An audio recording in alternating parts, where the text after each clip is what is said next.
Mohon maaf kalau tidak bisa saya sebutkan satu persatu. Memang saya diminta oleh tuan rumah untuk mengundang sahabat-sahabat yang saat ini sedang berjuang melawan oligarki.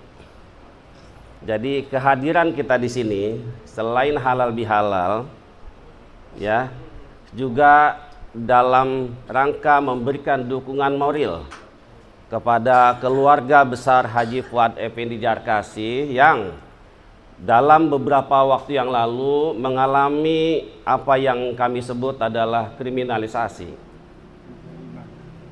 Jadi yang hadir di sini juga ada korban-korban kriminalisasi, korban-korban perampasan tanah.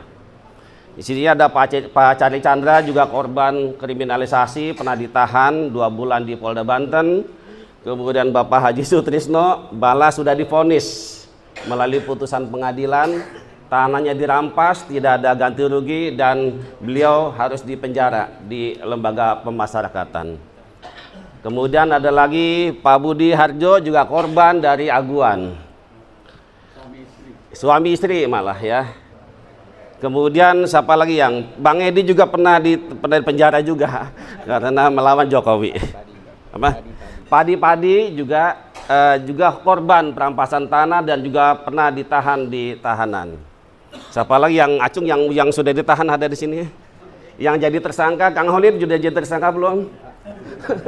Mudah-mudahan ya di momentum kita tahun ini tidak ada lagi penangkapan, tidak ada lagi kriminalisasi. Moga-moga di kepemimpinan Presiden kita Pak Prabowo Subianto benar-benar pro rakyat, benar-benar membela rakyat yang terampas hak-haknya. Jadi kami hadir di tengah-tengah masyarakat, khususnya di Provinsi Banten, untuk melakukan pembelaan, untuk melakukan advokasi terhadap korban-korban perampasan tanah, termasuk yang di Desa Muncung, di Desa Kronjo, di Desa Dadap, Paku Haji, dan di banyak tempat.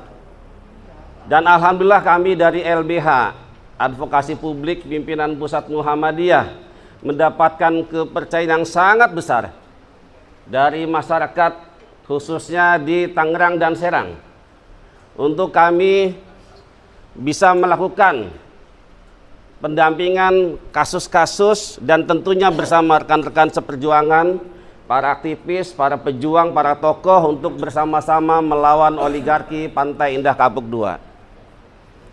Jadi kehadiran Bapak Ibu semua di sini sangat penting untuk menguatkan mental, menguatkan batiniah kita untuk melawan keserakahan yang dilakukan oleh oligarki PIK II.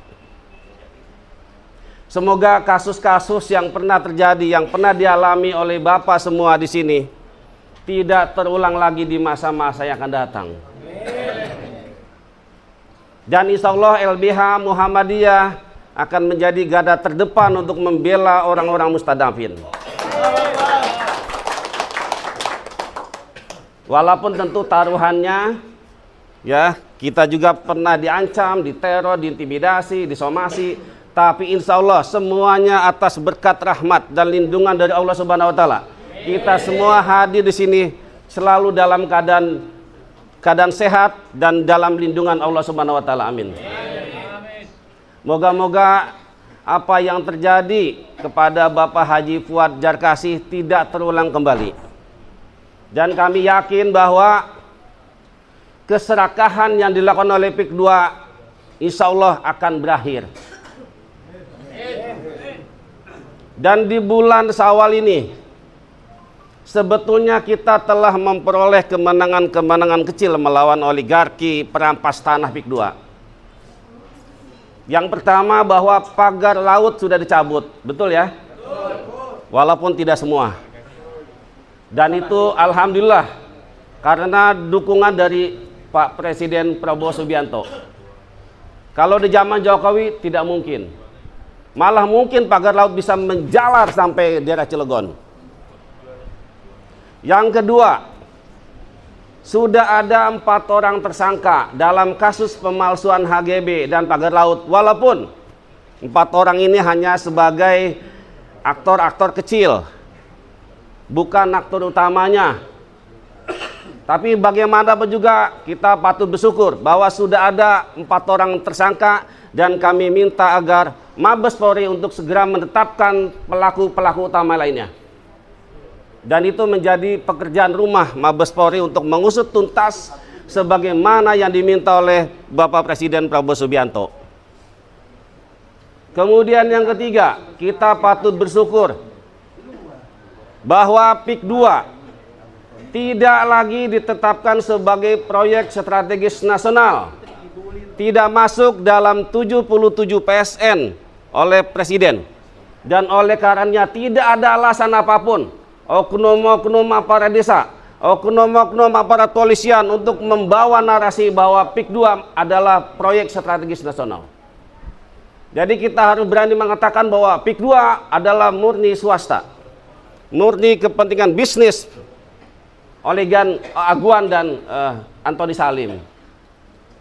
Kemudian yang ketiga, bahwa sejak Presiden Prabowo dilantik tidak ada lagi penangkapan, tidak ada lagi kriminalisasi terhadap orang-orang yang memiliki sawah dan tambak.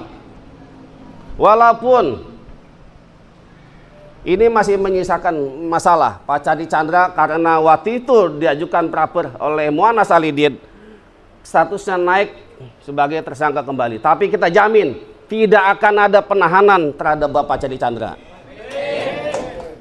Kalaupun nanti Polda Banten mau melakukan penahanan terhadap Chandra Chandra, saya minta Bapak Ibu semua pada pejuang-pejuang untuk kita duduki Polda Banten. Termasuk kalau ada panggilan-panggilan terhadap Haji Fuad Jarkasih, kita harus backup dan kita harus lawan kesewenang-wenangan yang dilakukan oleh aparat polisian. Setuju ya Bapak Ibu sekalian? Setuju. Jadi kemenangan-kemenangan kecil itu harus kita syukuri. Semoga kita dalam waktu yang tidak jauh lagi, tidak lama lagi, kemenangan besar akan kita peroleh. Apa itu? PIK 2 dihentikan total. Stop proyek Pantai Indah Kapuk 2 karena telah menyengsarakan rakyat Banten. Dan kembalikan tanah rakyat. Kembalikan sertifikat tanah milik masyarakat. Setuju ya? Setuju. Jadi oleh karenanya dalam kesempatan ini mohon izin, kiranya kalau tidak berkeberatan, setelah acara selesai nanti kita akan membuat pernyataan sikap. Surat sudah kami buatkan dan kami sudah koordinasi saling bertukar pikiran dengan Kang Khalid. Nanti satu lagi tambahan, penegakan hukum terhadap segala kejahatan yang aduan. Ya. Baik, nanti kita masukkan di dalam poin. Ya, intinya adalah ada 4 poin, tuntutannya adalah stop, hentikan intimidasi dan kriminalisasi. Yang kedua, kita minta pemerintah untuk men-stop proyek Pantai Indah Kapuk 2. Betul ya? Kemudian yang ketiga adalah kembalikan tanah rakyat, kembalikan sertifikatnya. Dan yang terakhir adalah kami minta masyarakat untuk memberikan solidaritas terhadap korban-korban perampasan tanah khususnya yang ada di Banten. Itu ada 4 poin. Jadi kalau bisa nanti setelah ini kita buat sama-sama untuk menyampaikan pernyataan sikap. Saya minta Kang Khalid untuk membacakan pernyataannya. Saya kira itu saja sebagai sambutan dari kami dari pimpinan Pusat Muhammadiyah. Ada salam dari Pak Busro Mukodas, tidak bisa hadir. Beliau Ketua PP Muhammadiyah dan insya Allah support, dukung advokasi kasus-kasus perampasan tanah di Banten. Demikian yang bisa saya sampaikan. Nasrun minallah wa fatun qarib wa basiril mu'minin. Wassalamualaikum warahmatullahi wabarakatuh.